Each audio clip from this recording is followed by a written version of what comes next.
Mga kasikap, dito sa tawid, ayan yung toll sa unahan, apat na counter po yan, nakabakod na kulay gray na yero, meron ng mga nakatambak dyan na mga steel casing, mga drilling bucket, at ito, mga rebar cage.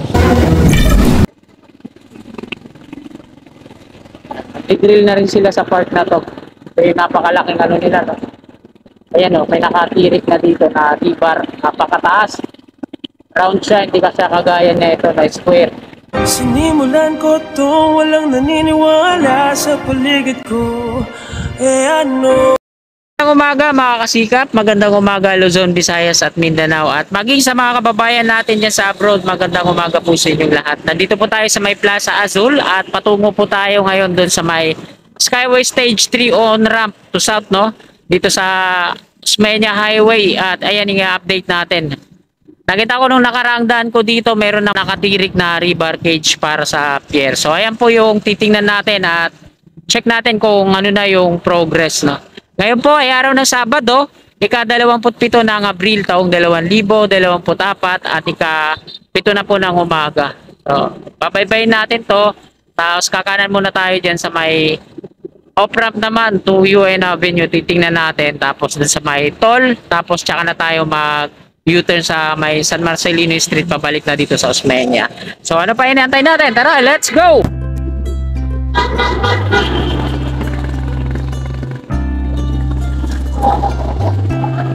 Sino kaya ina-escortan nila? Si Pangulong BBM siguro to. Ang dami, oh. Mga itim na kotse na yun. Pag hindi politiko na mataas yung laman doon, si Pangulong BBM. Dami nun, no?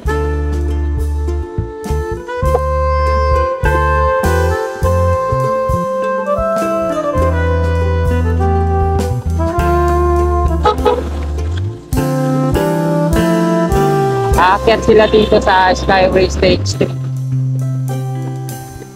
Punta kaya para din sila matraffic dito sa baba. Ayan yung on-ramp patungo Naiya, Alabang at Calamba, mga kasikap. Kaliwa natin. At nandito na po tayo sa Nagtahan Interchange or Plaza Dilaw. Sa unahan. Palikakanan muna ako. Titingnan natin dito sa Quirino Avenue Extension. Ito po yung off-ramp from NLEX to UN Avenue. Ito yun, ito sa taas natin. Meron ng mga street lamp pole yan, pero wala pa siyang mga lamp.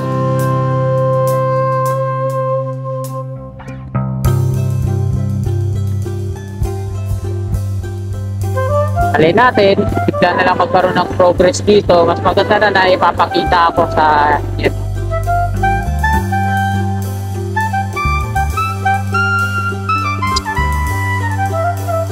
Bali magiging interchange na rin ito dito. Kaso hindi tayo makaka-U-turn agad. MMDA, baka tikitan tayo. Sa kabila yung MMDA.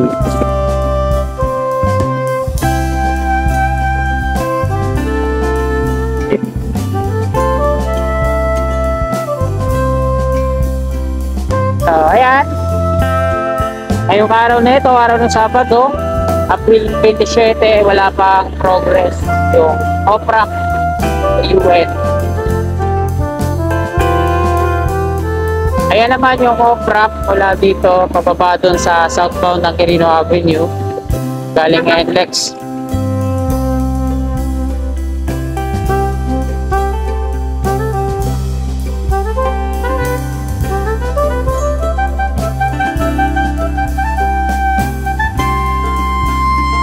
Nakabalik na tayo dito sa Quirino Avenue southbound.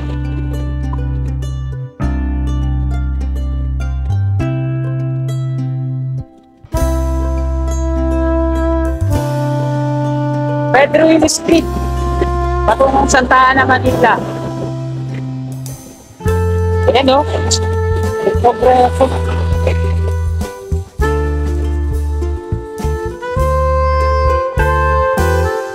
Ayan mga kasikap, dito sa tawid, ayan yung toll sa unahan, apat na counter po yan, nakabakod na kulay gray na yero, meron ng mga nakatambak dyan na mga steel casing, mga drilling bucket, at ito, Mga rebar cage. Nakasakay pa sa 18-wheeler na truck. So ayan yung update ngayon dyan mga kasikap. Pakita ko sa inyo. So nagdi-drill din dyan ay Bauer. Ito naman sa tawid, ganun din. Diretso po tayo. So malamang ito, magiging on-ramp to pag nagkaroon na ng extension patungong Top Roas Boulevard. Aliwalas ngayon dito, no? Ito yung mga patungong Top Roas Boulevard, mga kasikap. Quirino Bridge. Yan.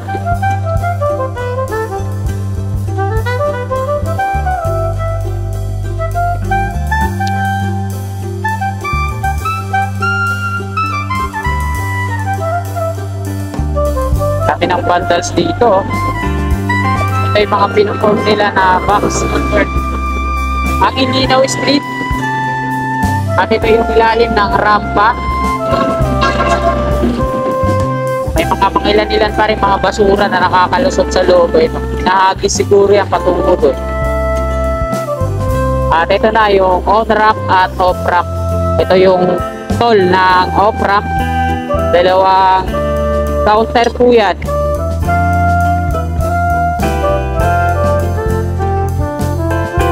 At dito po tayo mag-U-turn sa may San Marcelino Street. Ito yung kakanan muna tayo dito sa Caltex. Kasi walang U-turn slot dyan. Ayan. O right turn.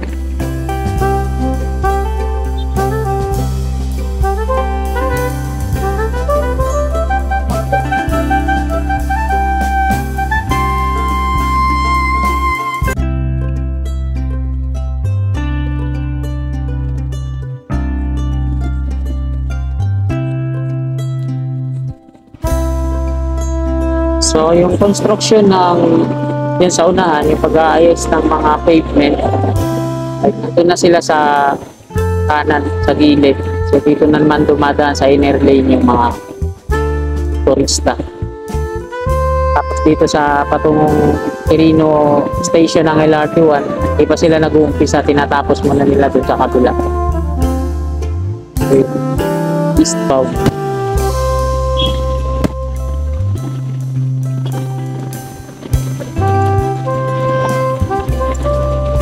At dito na tayo mga kasikap.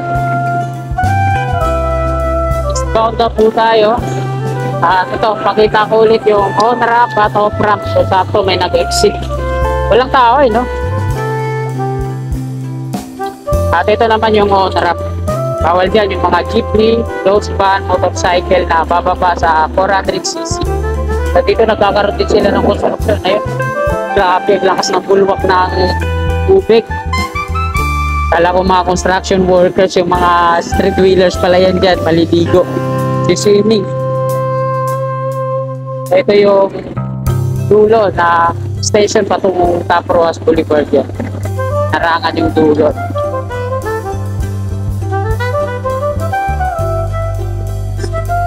Dami mga ano dito, steel plate bar.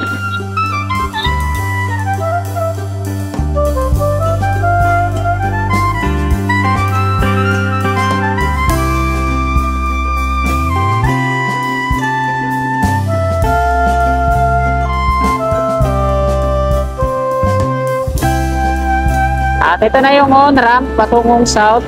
So, dyan yan taas. Highway on-ramp southbound na Lucas Mania Highway. Quirino interchange. At ito na yung progress dito. May nakalaan na rin, may steel casing dito. So, doon pala yung barak nila, yun. At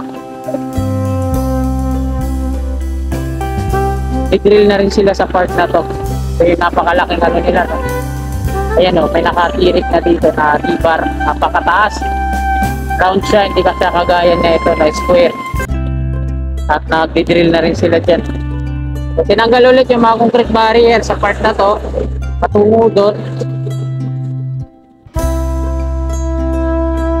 At ilagay nila dito.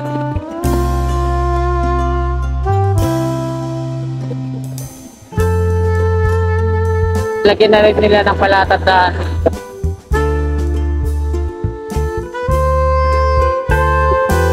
Bakit dito po yun, yung dulo na construction, pag-drill ng power. Diyan sa may plastic phone na yan.